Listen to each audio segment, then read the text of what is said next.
Today, there are very important changes on the front line of the Ukrainian-Russian war. Russian invaders continue to storm the positions of Ukrainian defenders. In total, 106 combat engagements have taken place since the beginning of the day.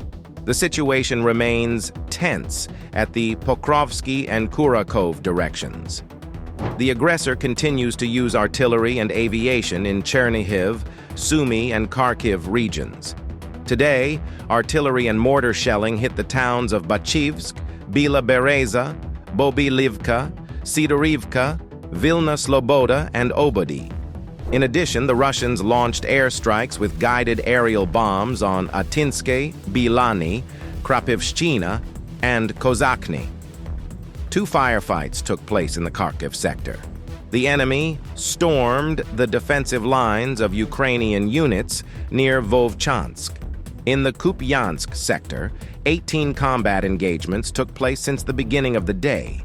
The enemy conducted offensive actions near Hlushkivka, Kolisnykivka and Stelmakhivka. 5 occupants attacks are currently underway. In the Lyman sector, 11 combat engagements took place. The enemy stormed near Hlushkivka, Nevske, Novosadove and Torske. 3 enemy attacks are currently underway. In addition, the invaders launched 4 airstrikes on Serebryanka, Nadia, and Ryhorodok. In the Seversky sector, Ukrainian defense forces stopped 4 Russian offensives near Bilahorivka, Spirna, and Verkhnekamianske, where one battle is currently underway. The situation is under control of Ukrainian troops. It is also noted that Russia has some problems with weapons. Ukrainian intelligence reports serious problems with Russia's supply of weapons and military equipment. In particular, it is noted that Russia is facing a shortage of high-precision missiles, armored vehicles, and other resources due to sanctions and depleted military stocks. Due to international sanctions, access to critical components, such as microelectronics, used to create modern weapons, is limited. There are also reports of difficulties with the production of new equipment that cannot be manufactured quickly amid high battlefield losses. Some analysts believe that Russia may turn to alternative sources of arms, such as purchases through third countries or allies, such as Iran or North Korea, to make up for the shortfall. However, despite these problems, Russia still has significant military resources, and this factor continues to influence the course of the conflict.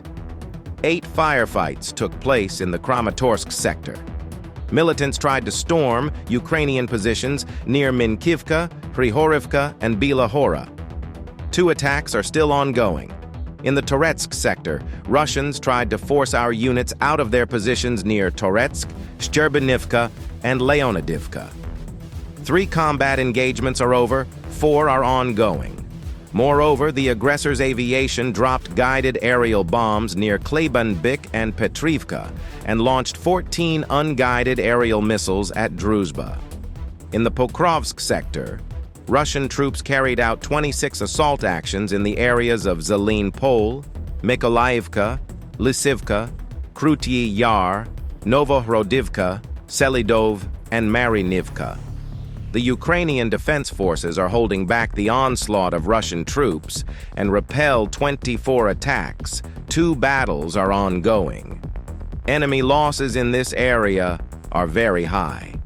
In the Kurakhove sector, the Russians attacked 23 times near Tsukurino, Zelany Druhi, Chernihiv, Mykolaiivka, Paraskovivka, Kostiantynivka, and Katerinivka. 18 attempts to advance were repelled. 5 are still ongoing. In the Gulyai-Pol sector, without any combat engagements, but with the involvement of aviation, the invaders fired unguided aerial missiles at Bilohirya and Gulyai-Pol. 2 firefights took place in the Orakivsk sector. The enemy conducted an offensive in the area of Robotyne. It was unsuccessful.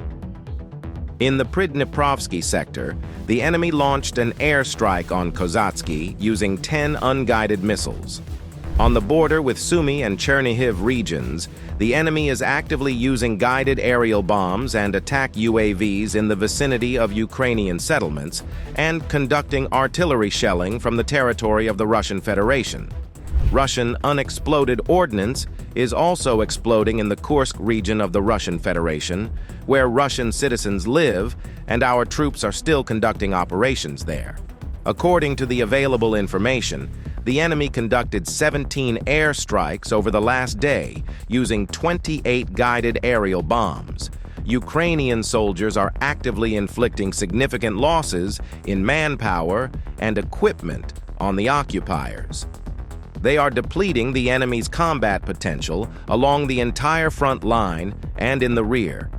In total, the losses of Russian invaders amounted to 1,400 people yesterday.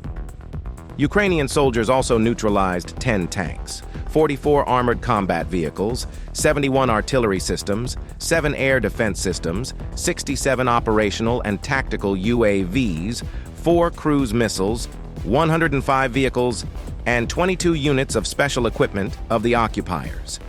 Thank you, friends. Subscribe to our channel to keep up to date with the latest developments. This video was prepared by Hustler. See you soon.